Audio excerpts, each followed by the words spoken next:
There are secrets even the closest people in your life never expect you to have. My husband invited me to a high-stakes business dinner with a Japanese partner. I smiled, nodded, and played the role of the perfect wife. What he didn't know, I understood every word of Japanese. My name is Sarah. For 12 years, I believed I had a good marriage. Not perfect, but respectable. My husband David was a senior manager in tech. I worked in marketing for a smaller firm, nothing glamorous. But I loved it. From the outside, life seemed perfect. A townhouse in Mountain View, yearly vacations, stability. But slowly, quietly, things had shifted. David got busier, traveled constantly, worked late. And when he came home, it was just transactions. Did you pick up my dry cleaning? Don't forget dinner with the Johnsons. Can you handle the lawn service? I told myself this was normal. This is what happens in long marriages, right? Routine replaces passion, and you just cope. Then, about 18 months ago, I stumbled onto something that changed everything. Scrolling through my phone, I discovered a Japanese language app. I had studied Japanese briefly in college. Long ago, before life got in the way, curiosity turned into obsession. Within weeks, I was hooked. Evenings were mine, lessons, podcasts, Japanese dramas, and conversation with tutors. I didn't tell David. I had learned long ago some dreams are safer kept private. I got good, really good. Conversational Japanese flowed easily. It became my secret world. Proof that I was more than the quiet, supportive wife David saw. Then one evening, everything escalated. David came home, unusually upbeat. We're finalizing a partnership with a Japanese company. The CEO is visiting. You'll need to come. I nodded. Navy dress, smile, look elegant.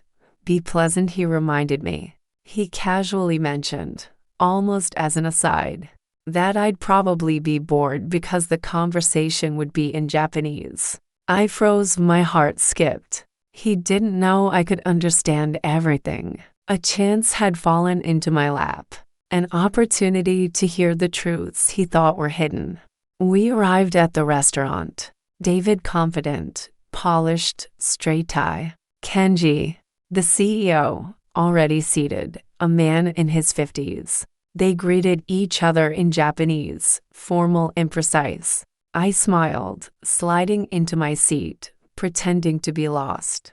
Small talk in English, then the shift to Japanese. David was impressive, fluent, confident. But what he said about me made my blood run cold.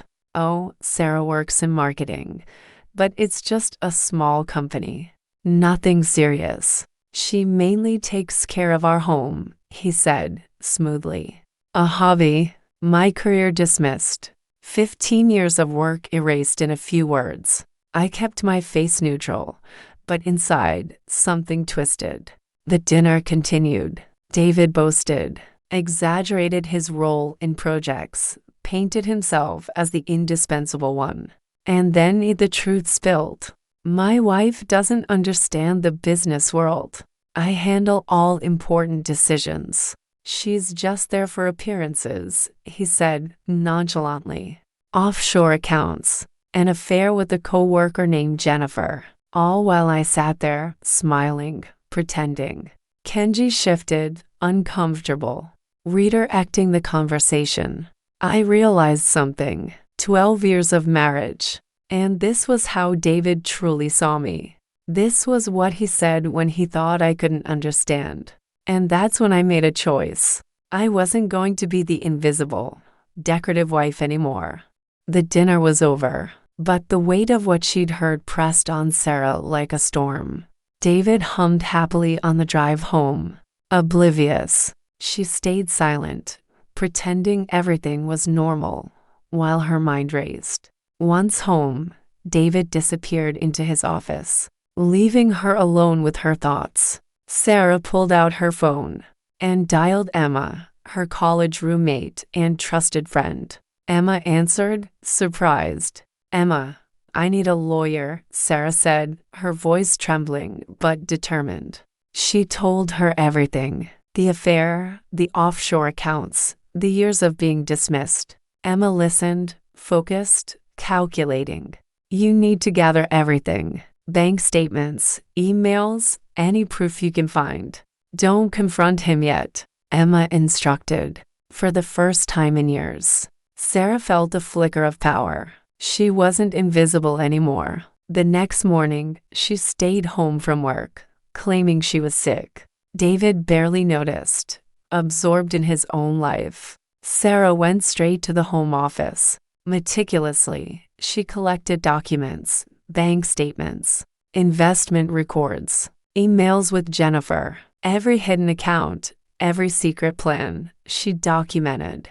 Her anger fueled her focus. By the end of the day, Sarah had proof, solid, undeniable evidence of everything David had tried to hide.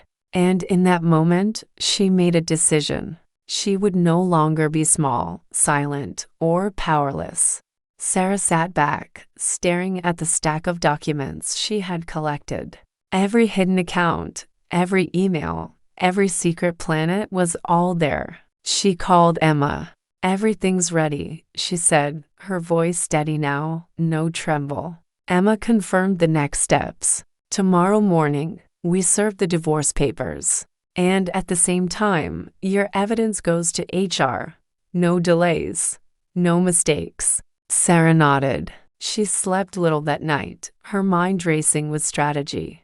The next morning, she dressed for work. But she wasn't going to her office. Instead, she went to Emma's, heart pounding with anticipation.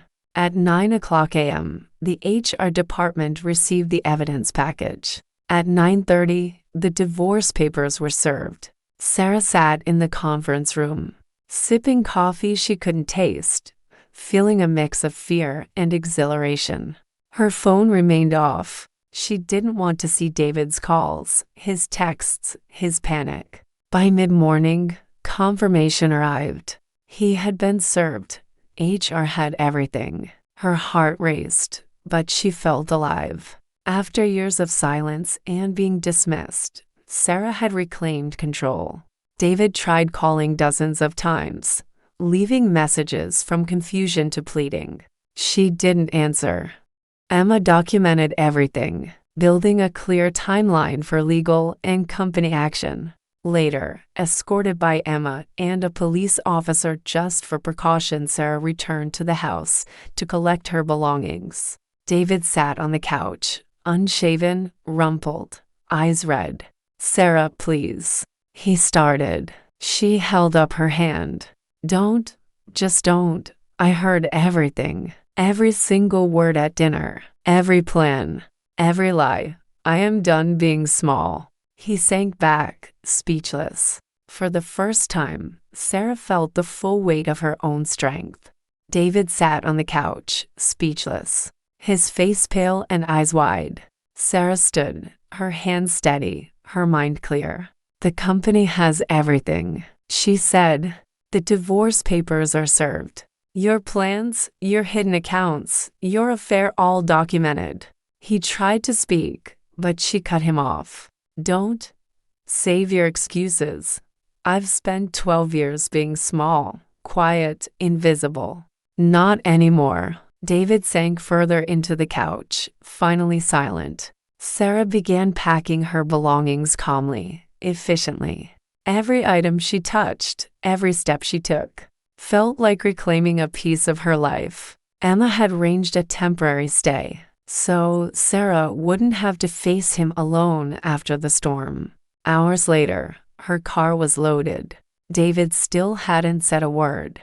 She paused at the door, looked back, and said clearly, I am not your decorative wife. I am not your secret. I am not what you dismiss. And I never will be again. She left. Over the next few months, the divorce proceedings unfolded. California law required 6 months, and every moment counted. The company investigated David's actions and found clear evidence of financial misconduct. He was terminated. The offshore accounts, the secret properties, the hidden investments, everything had to be disclosed. Sarah's legal strategy worked. She walked away with half of the assets, spousal support, and the freedom to rebuild her life. But the best surprise came unexpectedly. Kenji, the Japanese partner from that fateful dinner, reached out on LinkedIn. His message was brief but sincere. He remembered the intelligence and composure she had shown at dinner. He offered her a position at their U.S. branch. Her skills, her language ability, and her strength under pressure were exactly what they needed. Sarah accepted. Her career soared. She traveled to Japan multiple times, built a network of professional friends, and finally existed for herself.